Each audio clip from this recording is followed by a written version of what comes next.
people with one song, with one voice. We're a nation undivided and poised. We will take a stand and build our land in faith to defend what is ours.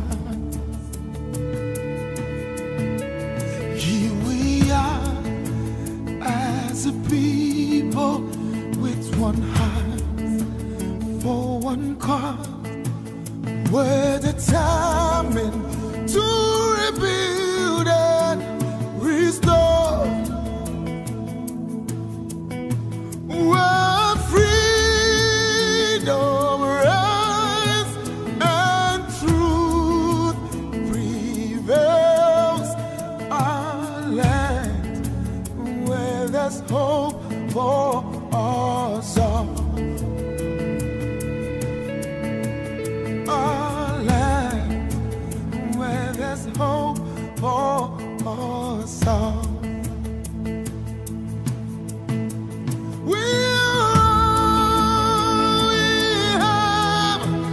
We'll defend our land. We believe in this nation, and we know we'll get there.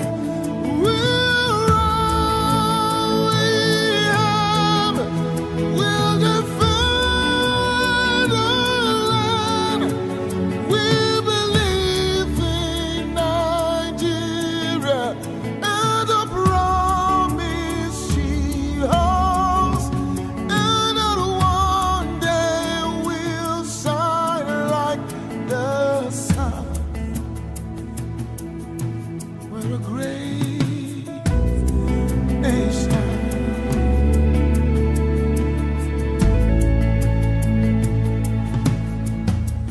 Though we are many people, different tribes, different tongues, we're united in our strength and resolve to uphold the honor of our land and for generations to come, and for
song that we would sing like a song.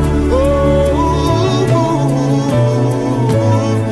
from the north, south, east, and west. Somebody say, if you believe, join us. Say, with the foot of Lord, but all we have. Yeah, yeah, yeah, yeah, yeah, yeah, yeah, yeah, yeah.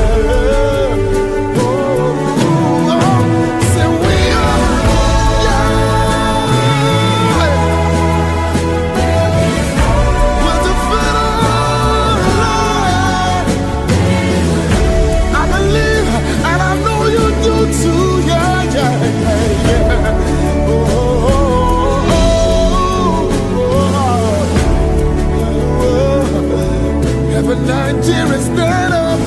Nigeria, stand up. Join me, say, yeah. We're a great nation. Oh, yeah. Ooh.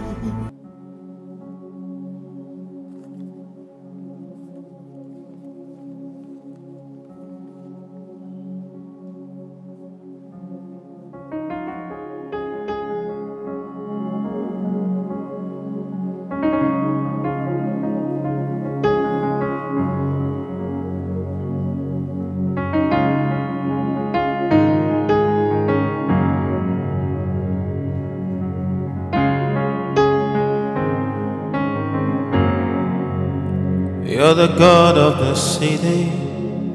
You're the King of this people. You're the Lord of this nation. You are. You're the light in this darkness. You're the hope to the hopeless. You're the peace to the restless. You are. There is no one like our God. There is no one like our God. Greater things are yet to come. Greater things are still to be done in the city.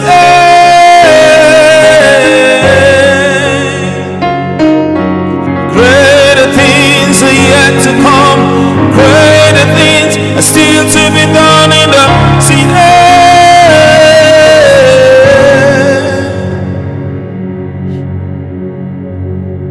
You're the God of the city. You're the King of this people. You're the Lord of this nation. You are. You're the light in this darkness. You're the hope to the hopeless. You're the peace to the restless. You are. There is no one like our God. There is no one like our God. There is no one like our God.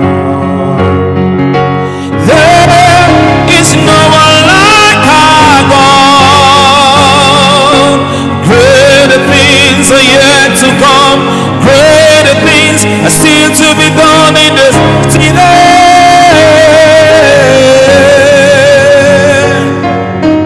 Greater things are yet to come. Greater things are still to be done in the city.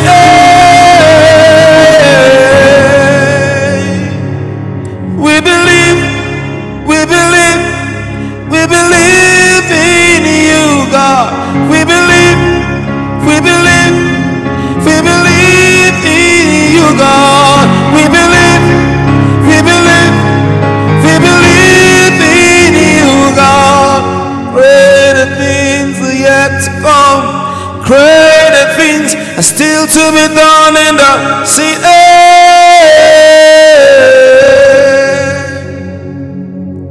Greater things are yet to come. Greater things are still to be done in the city.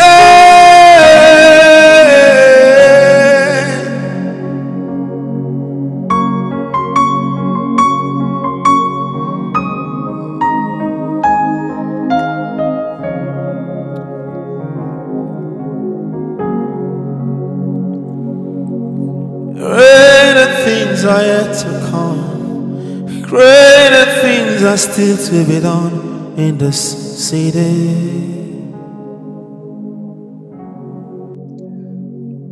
Welcome, everyone. A blessed day to you, regardless of what time of the day it is in your own part of the world.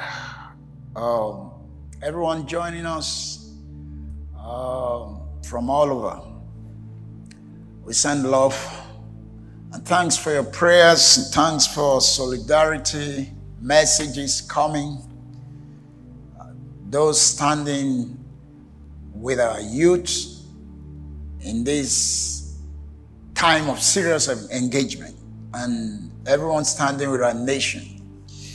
I appreciate messages from friends from all over the world, and everyone brainstorming, everyone that have shown some degree of concern, better still those who have shown great empathy, especially with those who are counting losses. I think we are all counting losses. People that have lost loved ones, those who lost property, and unfortunately, people counting their losses are the innocent ones. So our prayer and our hearts are with every one of such. We're also praying for families that are grieving, either because a member of the family has been battered one way or the other, or outrightly dead. We were praying for our nation. I gave a message in the midst of this ongoing phenomenon that I titled A Nation in Deep Crisis.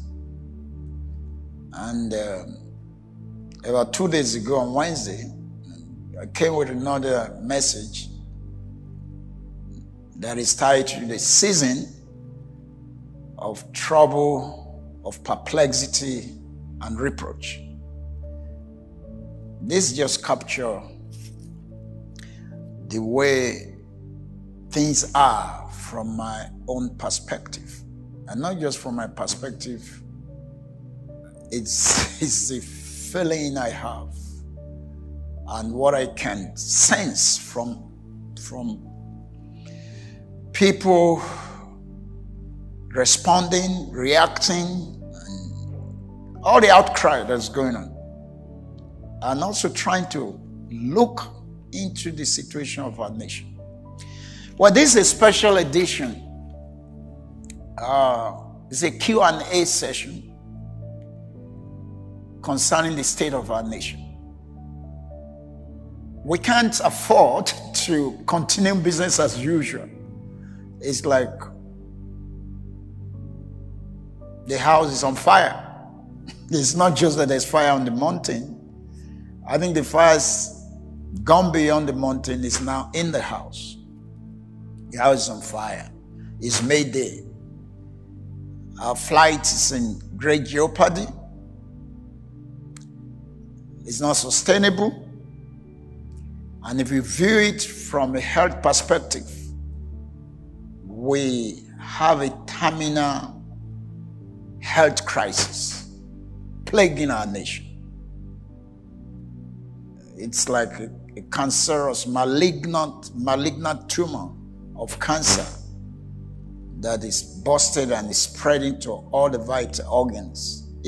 Whatever angle, whatever metaphor you want to use, it's like a virus that has not only penetrated but has permeated every aspect of the system. The problem is systemic. The virus is breaking down the immunity. And this is not trying to sound alarmist.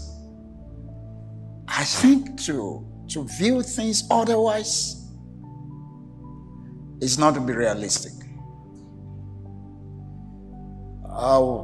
Some people are of the opinion that, if we are of faith, we shouldn't see anything negative. We shouldn't even acknowledge any problem.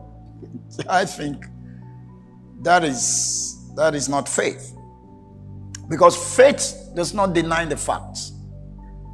Faith acknowledges the facts. And then faith taps to a higher power, the supreme power of the Creator, the supreme power of the Almighty God, to help the situation as you face the facts. So this is the way it is right now, and that has brought us to a situation where there are so many questions begging for answer, and the most vocal among those who are asking questions are the young ones. They are the Sorosoke generation. And there's really speaking loud. Sorosoke basically is like speak louder. They're speaking loud. They're thinking aloud. They're asking questions. And there are different answers being thrown up from different corners. So today, we're going to take some of the questions, especially the one coming from the youth. And I'm looking forward for another episode where I'll be hosting some of the youths and asking them questions. Well, remember, about a fortnight ago, in the midst of the peaceful protest, which is tagged, I didn't say was, it's tagged because it's still ongoing, #EndSARS, which is basically end that special squad that is called anti-robbery squad. Somebody have rightly labeled it or interpreted SARS to be state-sponsored anti-robbery, whatever. Incredible. So the #EndSARS, like we've said, was just a banner. It's just a hashtag. It's just a label.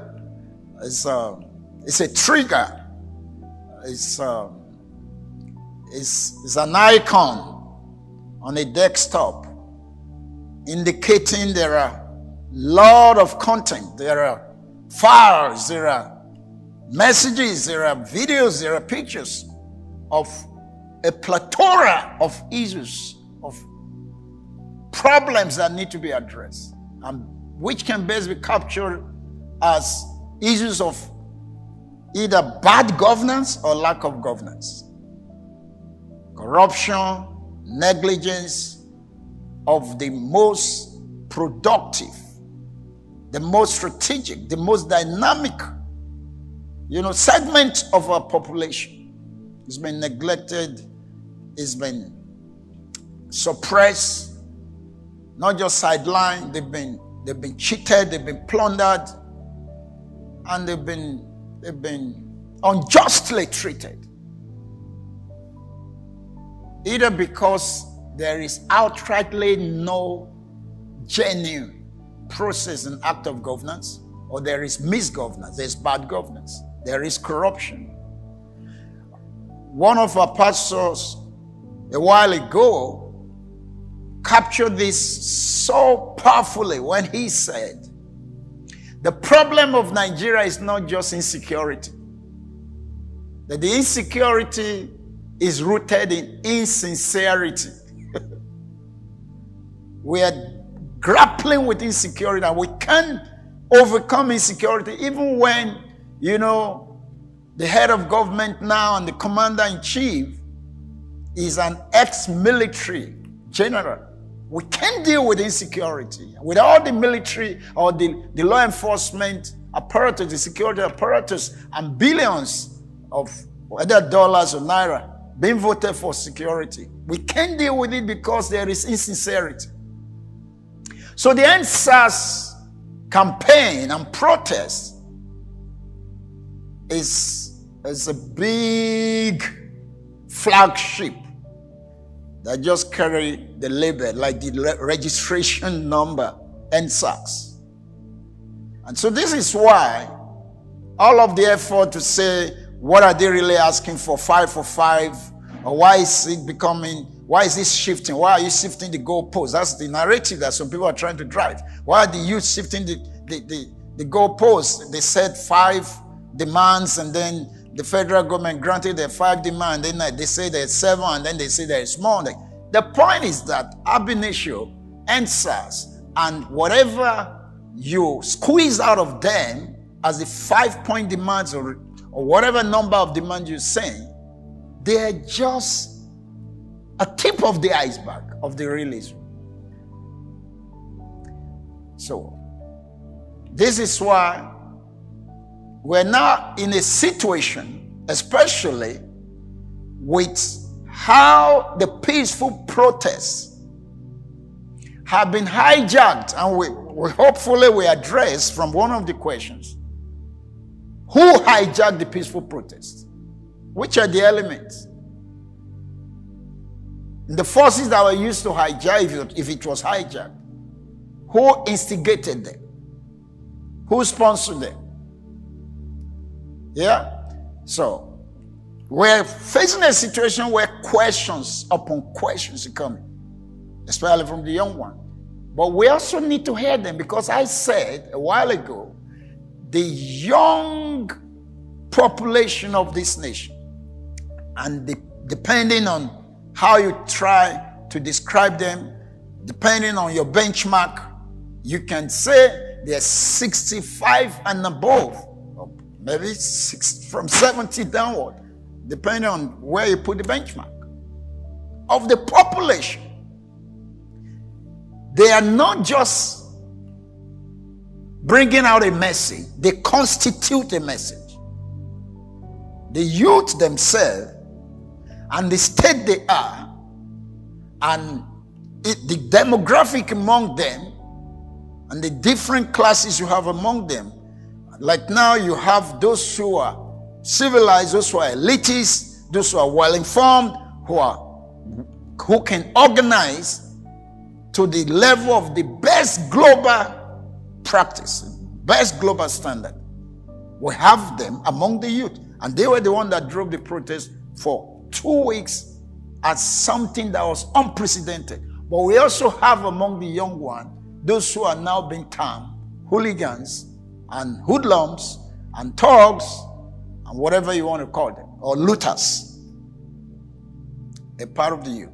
So they are not just saying they have a message both to our leaders or the government, but to the international community. They constitute a message themselves, right? So we're going to have other sessions where we'll have their representative and we'll try to ask them questions. Like, what are you saying? But today, we'll have questions from them. And this is very scriptural. Remember, and I preached a message about this when I said, is there not a cause? Is there not a reason? When David tried to intervene in the situation where a champion from the enemy's camp, the Philistines, was intimidating the people of God, the army of God, of God's people, Israel, then, for like 40 days running, morning and evening, day and night, there was this champion from the enemy's camp intimidating the army of God's people. And from the top to the bottom, no one had an answer. And David came in and was trying to intervene. And he was being misunderstood, misjudged by his own brother. Just like our youths are being misjudged and misunderstood now. And David asked a question. In 1 Kings chapter 17, verse 29, it says, is there not a cause? It's not just a question I'm asking. I mean, I'm seeing a situation that needs intervention. So the youths have always responded with some credible question.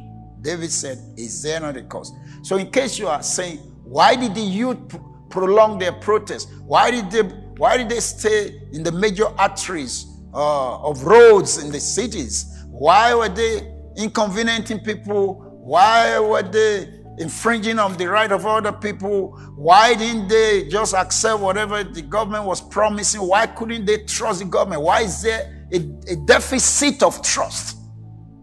The answer is there not a reason? Is there not a cause? That's still a question, answering your question. But much more than that, I also saw in Judges chapter 6, where an angel of God, actually God came through an angel and was saying to Gideon, another young man, the Lord is with you. Oh, mighty man of valor. This was like God hailing the youth and say, I'm pleased with you. You're very courageous. Meanwhile, Gideon was trying to save, some of his farm produce and hide them from the looters. The real looters are the executive and the elitist looters, the political looters, who are now accusing these ones that have gone on rampage as a reaction to a violence that was thrown at them. We can never condone the violence, the looting, and the burning down of very vital infrastructure. But the point is that who started the looting? Who started the looting? Who triggered the violence? How did it get out of hand? So anyway, Gideon was trying to save the situation, at least to save some things from these marauders who used to come with supremacy, with superior violence to overrun the people. And then an angel is saying, come on, Gideon, you're a mighty man of valor, and all of that. And Gideon said, you said the Lord is with me? You said, I'm a mighty man of valor. If God is with us, why are these things happening? That's another question. So I think the young people also have gotten to a point they're saying, what is going on? Where is God in all this? And we need to answer those questions. So we can go on and on. We have a situation when Jesus resurrected, where two young guys, in Luke chapter 24, were going to a nearby township called Emmaus. And they were, just as it is now in our country, they're deliberating what is going on. See what our leaders have done. It's like we're back to the days where Fela Nicola Kuti sang Unknown Soldier, government magic. That's what's going on now. And he says, people are asking, why did you bomb Fela's house? What did this Fela do? Fela said government is no good. So we had two young people when Jesus was unjustly, dealt with official violence. And they were saying, what is going on? Why are our leaders so wicked? And it's becoming some twists and turns that we don't understand. And Jesus appeared to them and tried to sort them out. So that's where we are. So we're going to try to take some questions. And hopefully, if you have more questions, you can use our different social media channel to send in your question. And we're going to be having more sessions. And hopefully later we can get some of our youth to also respond to us with their own answers. So the number one question that we're taking, we have a lot of them, we can take all, is from Joy. And Joy is saying, from your position, can you help us make meaning of what is currently unfolding as the event of the recent past weeks in the nation? For Nigeria as a nation and for West Africa as a sub-region, what are the spiritual implications of the unfolding event in the country? From all that is unfolding, what are the spiritual implications both for Nigeria as a nation and for West Africa as a sub-region? The answer to this is very simple and straightforward. And I will benchmark it and predicate it upon what is written in Haggai chapter 2. God says, I will yet shake the heavens and the earth. So I believe this is a sovereign act of God shaking up this nation and shaking up different nations, including our sub-region West Africa.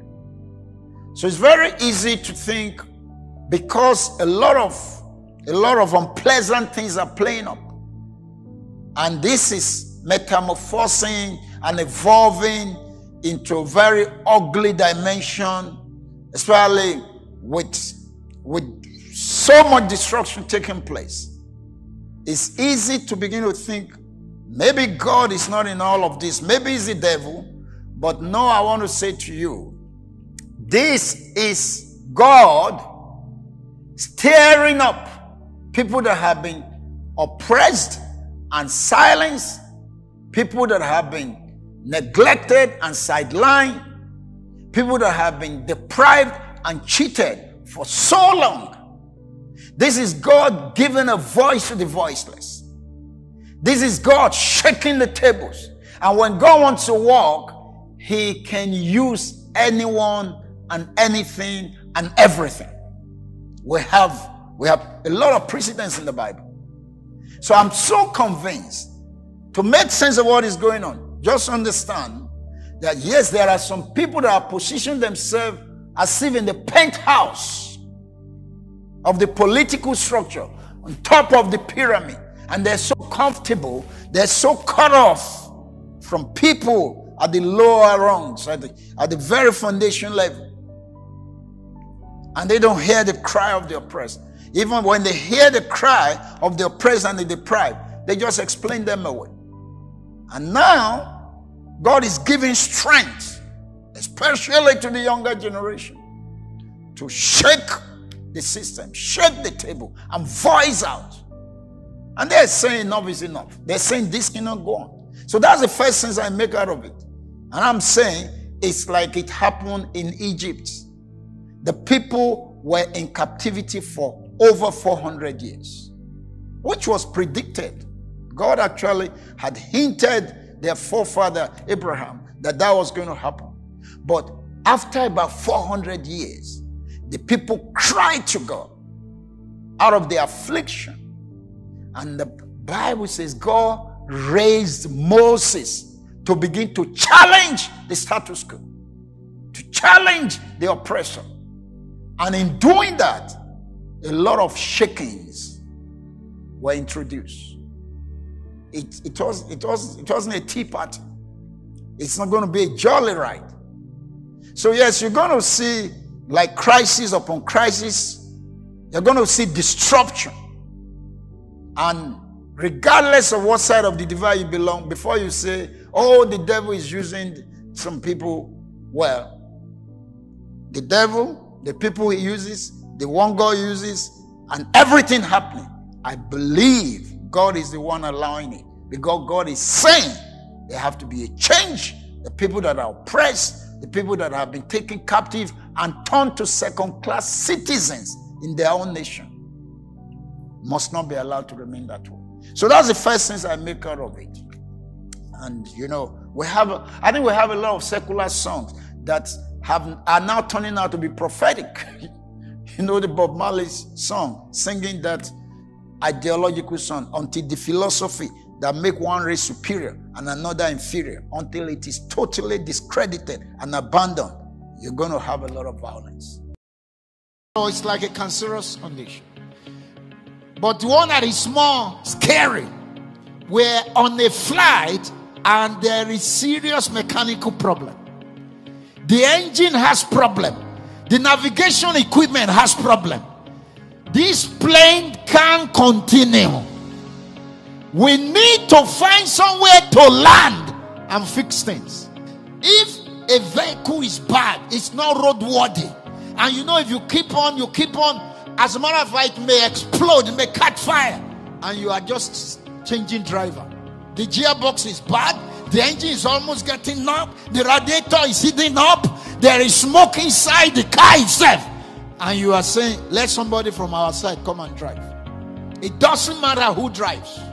As it is now, it's not a matter of the driver. But to make it worse, the plane is in crisis. But there's problem in the cockpit. the captain and the co-pilot and the crew. As a matter of fact, sometimes we don't know if they are sleeping or they are clueless. So we're in big problem. We need an emergency landing. It's Mayday over Nigeria.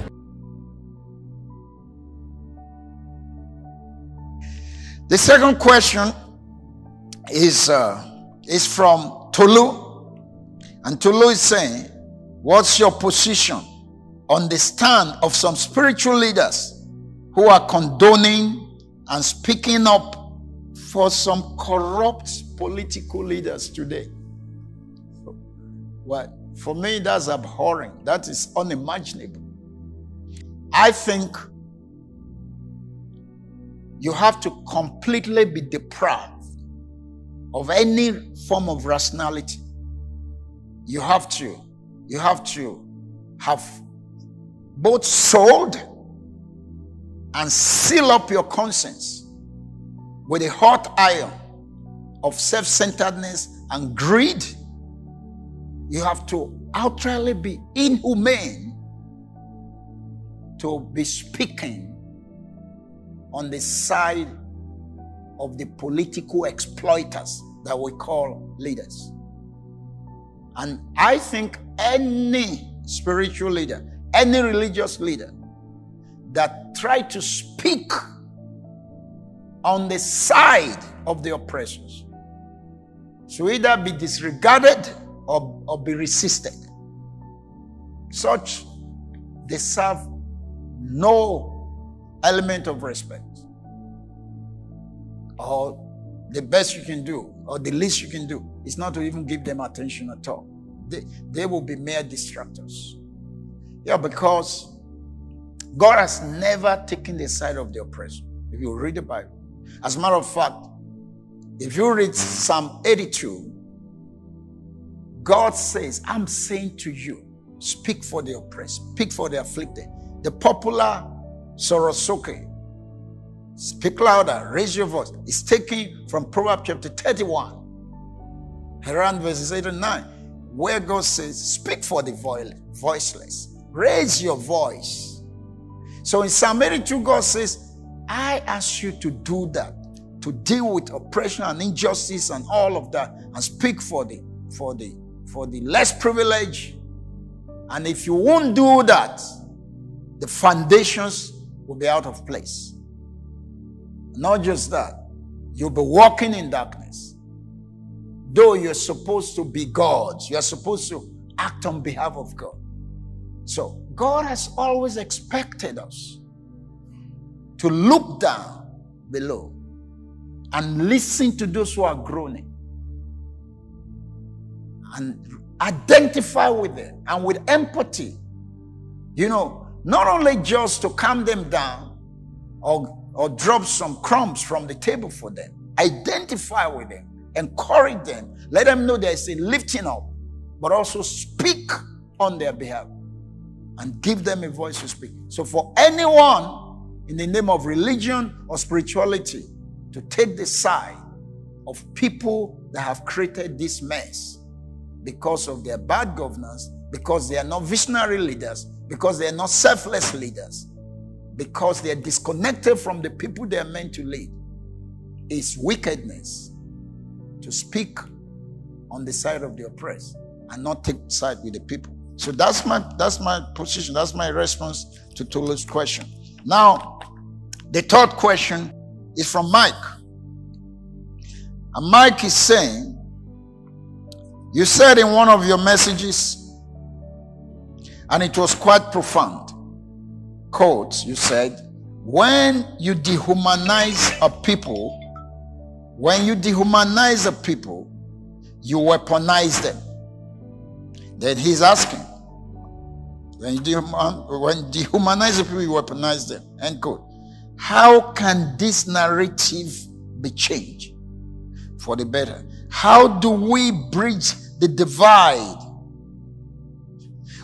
of the socio-cultural differences in ethnicity, religious persuasion, educational gap, in financial status among the youth of Nigeria? How do we bridge the gap?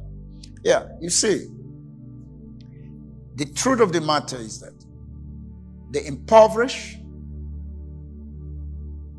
the so-called less privileged, who are deprived of their fair portion in the Commonwealth, have been dehumanized. They're treated worse than the dogs of some of us, the elites. That some of our pets have better attention, better welfare than some of these people. So when we say a people are dehumanized, they're treated less than being human. They're, for a long time, they are either seen as miscreants, as thugs that can be deployed as political tools to cause confusion, to destabilize the system. Or sometimes they're armed, they're turned to soldiers that didn't have any training, that have no discipline. So, this is dehumanization. And when you do that, when you abuse the people like that, it's as good as hijacking a passenger's plane and turning it to a bomb when you run it to a building. So when you dehumanize the people, you make weapons out of them. The point is that, or the danger is when the weapons explode, it's not going to distinguish from those who equip them, from those who dehumanize them. As a matter of fact, it's likely to turn against those who think they have them under control. That is when things fall apart. That is when the center can no more hold. And that's the situation we're in. So, how do you bridge the gap? Well, it's not just the people in position of authority, the government, now waking up to their responsibility and knowing why in the first instance they were appointed to position of authority, or they were elected to position of authority, and knowing that they're there to serve these ones, and none of these ones are there to be deployed as tools, as weapons, to suppress the system and keep them in office.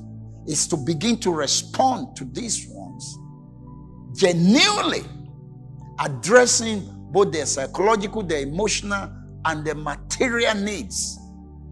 Right? The people in government have to know you can't keep deceiving all the people all of the time and think that you keep on that cruise. It's not going to work. It's not about reading addresses. It's not about pretense. It's getting down to say, how do we give the life of these people a meaning? How do we give direction? How do we relieve their pain genuinely? But not just them, even among the youth. And I think that is happening, because during the last NSAS protest, we saw where these young people were contributing money not only to sustain their protests and feed themselves and organize themselves and respond to different needs, that even those who were handicapped among them, they raised millions to come to the aid of those ones. So I think the gap is already being bridged among the young ones, whether it's educational gap or any form of status gap, whatever it is. And the religious gap was completely bridged, because we saw on the Friday where some Christians formed a ring to help the Muslim among them to pray the Islamic prayer on a Friday. And I think on this following Sunday, the Muslim also formed a ring to protect the Christian to do their own Christian prayer. So which means the younger generation are not buying to this narrative that the political oppressor and exploiter try to do by using religion, ethnicity, and what have you to divide us. So among the young people, they're bridging the gap. Absolutely. They're not buying to this saying, well, it's South against North and North against South. They see the whole world as their village. Unfortunately, some older generations see their village as the whole world. That's the way someone has put it. Right? So it's now left for the rest of us, whether we're religious organization, civil society organization, or, business establishments, corporate bodies. We need to bridge the gap. We need to reach down and reach out to these people at the bottom of the rung and begin to not just empathize with them, but genuinely address their need and see how we upgrade their standard of living. So I hope that answers Mike's question. Then we have a question from Barrister Godson. He says, could it be that the government actually instigated the violence to label the youth as being lazy? What is the position of the Nigerian youth now in the country due to the violent nature of the hashtag #EndSARS, the violent nature it took? And do they still have the confidence, that is, does the youth still have the confidence to gather again for any protest in the nearest future to champion any just cause? Or what new strategy will you recommend for the drivers of the hashtag #EndSARS movement? This is a very strategic question. First and foremost, the question which has been very controversial, and depending on what side of the divide you belong, I think the answer is obvious. That is it really true with the videos, evidences we're seeing mainly on social media, which some mainline media, both local and international, are showing us, where we have, official SUV picking up thugs to go destabilize peaceful protesters. Yeah, where we saw some of the disruptors, we saw some of the violent agitators who were coming against the peaceful protesters, actually saying, well, this is government's building, don't touch that. This is for our person, this is for our Baba, this is this and that. So there are a lot of content out there that seems to lend credence to the alleged complicity of people in government. Because you remember, about 2 weeks into the peaceful protest, we begin to hear some top government functionaries saying, this thing will be hijacked, this thing will be hijacked if you don't stop. And it seems like they were giving us a preview of their own script. And so they're saying, if you don't accept the offer, the government have listened to you. Some are senators, some are ministers, some are governors. And truly, it was hijacked. Well, they must either be like clairvoyants, or they're like real prophets, or they really instigated it. And I think a lot of evidence will still come out. So everybody's entitled to his opinion. But if you get back to history and you know how these political elites operate, it's not difficult to buy into the narrative that there are people in government. It might not be official. There's no policy statement. There is nowhere where, documents were written and signed say, go disrupt. But the fingers of people in high places, their fingerprint is all over. And anyone that says it seems government is complicit in this, I don't think you can say it's talking around nonsense. So now talking about the youth, would they still have confidence, having been treated this way? If they have organized themselves in a decent, civilized, excellent manner, in a responsible way. And what they got is the activation of violence, directly or indirectly, by whatever means. Yeah, the shooting at Lekki Tollgate. Now we're hearing that from the military command, they're saying, well, actually it's the state government that brought us in. And there's denial and counter-denial. So this is the point. If any form of violence was officially introduced.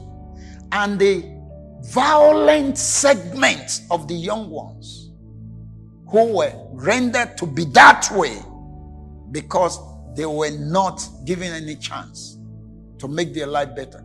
If they now respond to your violent engagement, I think to turn around and blame them is ungodly, is unrealistic, is unjust. So what we can say is to the youth, don't let the evil that is thrown up from any quarter, whether official or unofficial, whether political or religious or ethnic sentiment, don't let that overcome your good intention, your good purpose. You remain focused. I think like the message you've been sent to yourself. You remain focused. Don't be intimidated. Don't be cowed. You have to. You know you're fighting a just cause. And what is to be done is to find the next strategy. What is the next strategic way of engaging? Okay? The fact that you're chill now does not mean that you're backed off, you have given up. No, no, no, no. It's like, what is the next wave to catch? What's the next cruise to catch? Yeah? Because I said, when God was trying to set the people free from captivity, again, another biblical example in the book of Exodus, when the children of Israel were to be set free, God was bringing strategy after strategies, strategy after strategy. So this is the way it works. A move, an initiative that comes with a degree of crisis and shaking will come up through Moses from God.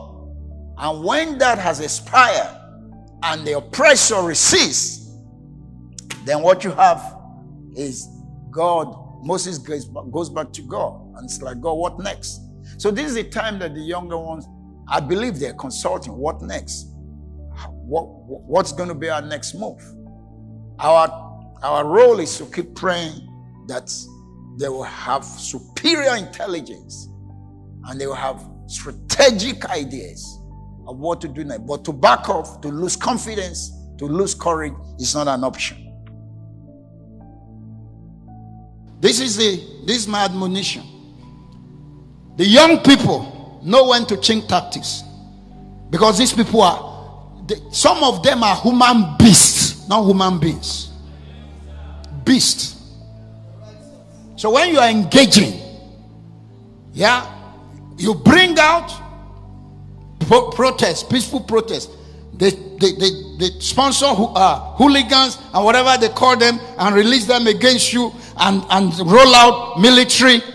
Okay, you have withdrawn now. You are a submarine. You have gone under. Think strategy. Because this is what God and Moses did in Egypt. When God brings a crisis to hit Pharaoh and shake everywhere, after Pharaoh recovers from that, he will come out again with stubbornness. Then Moses will say, God, what next? God will not say repeat the former trouble. God has another strategy. Hallelujah! It's going to be strategy upon strategy. It's going to be shaking upon shaking. And it will be divinely inspired. We're not going to be stupid. We're not going to be simplistic. It's not just one way. Are you listening? So, all of us go back and say, God, so what do we do next?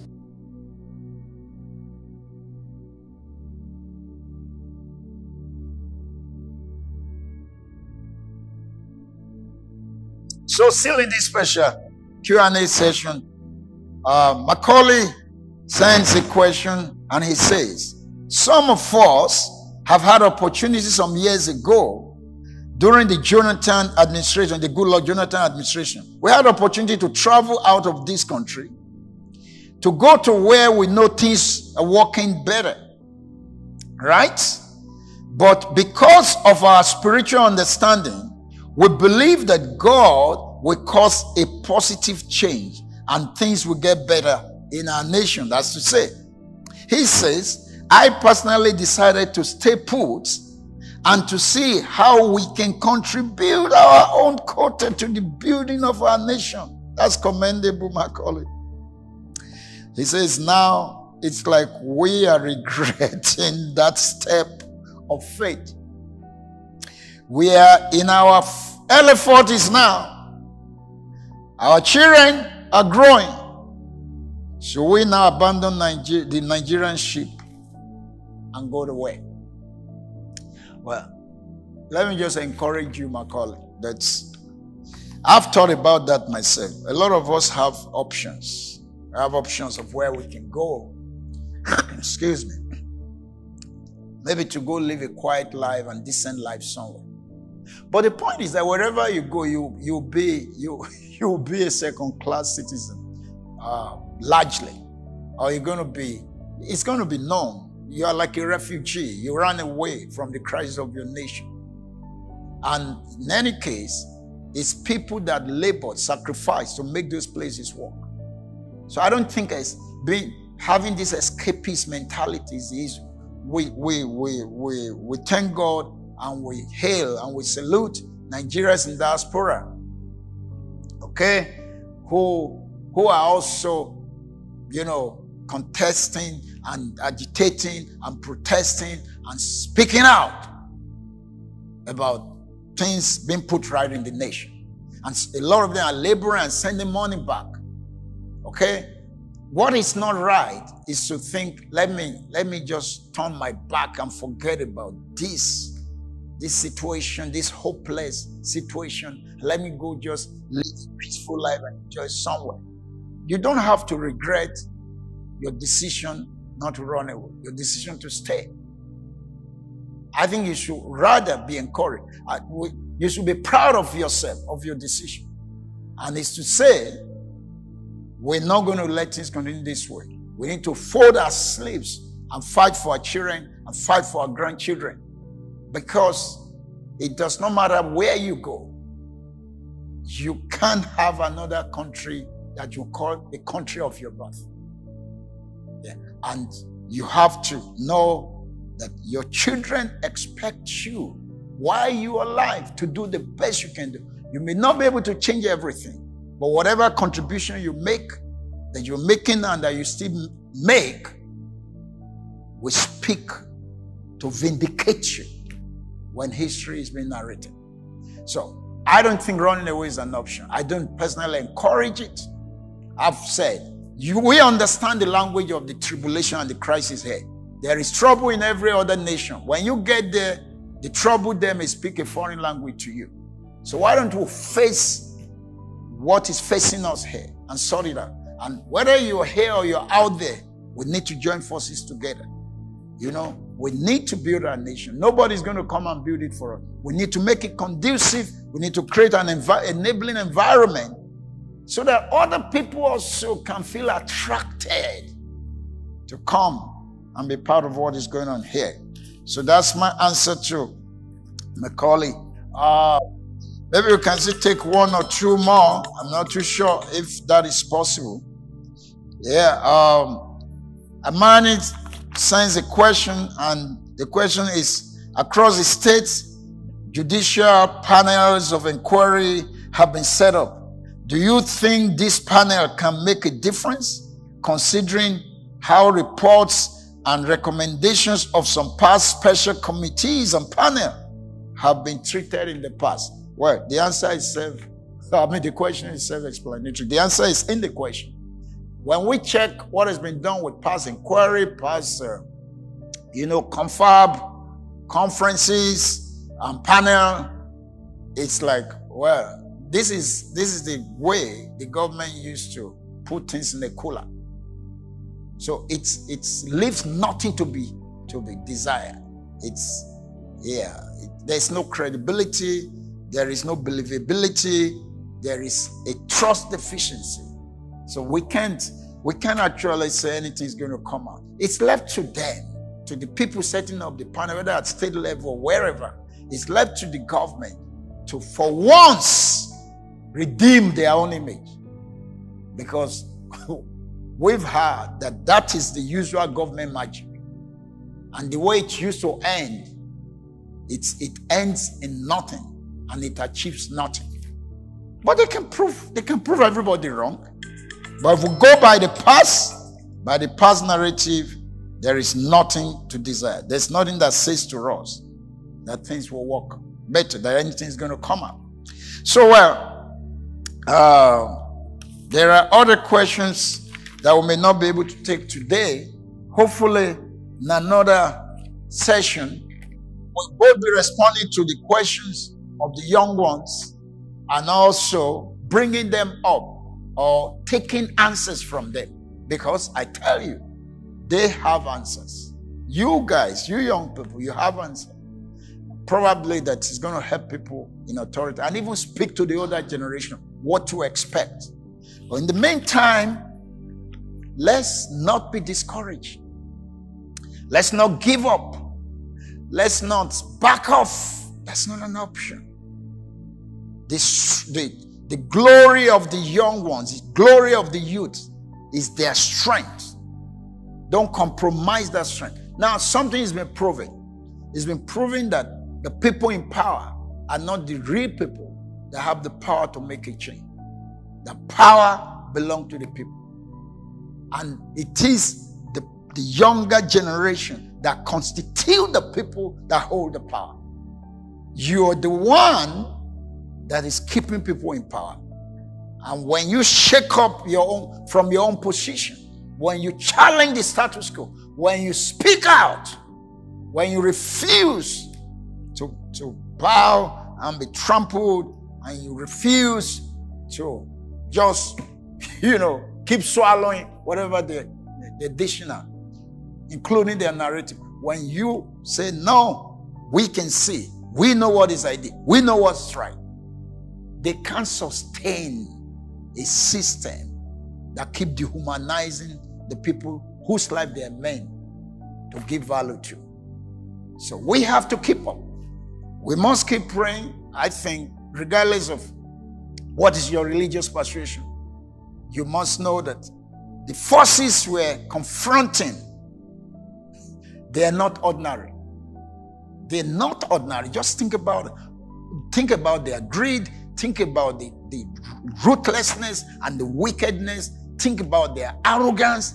Think about everything, how what they're doing don't make sense.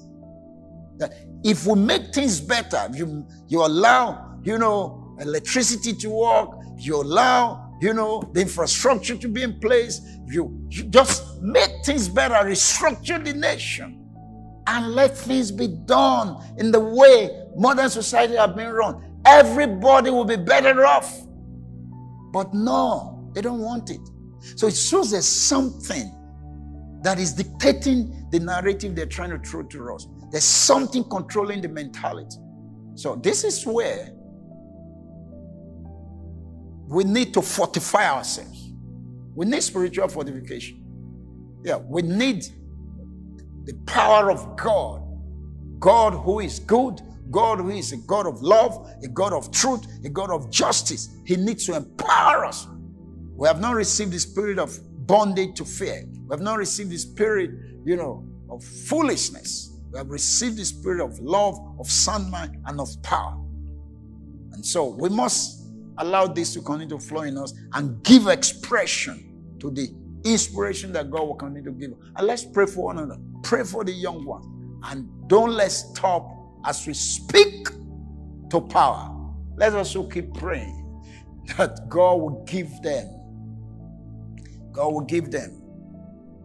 at least some kind of understanding so that they will come to their senses and do what is right. All right? So we love you, and we're going to be coming your way again with another powerful session. I'm sure we have just scratched the surface. There are a lot of question marks. There are a lot of perspective that we need to capture. There are a lot of answers and ideas, and everything is going to be coming together. This is a catalyst coalition kind of operation. We have a consciousness that says we are catalysts. We're not going to be corrupted. We're going to instigate change, speed up the process of change, right? We're going to be like salt. We're no longer salt that will remain in the salt shaker. We're coming out of the salt shaker. We're going to be light in the midst of darkness. Let's remain that way. And let's be strong. Let's be encouraged. Victory is sure because God is on our side. God bless you. We love you and see you next time. Bye-bye.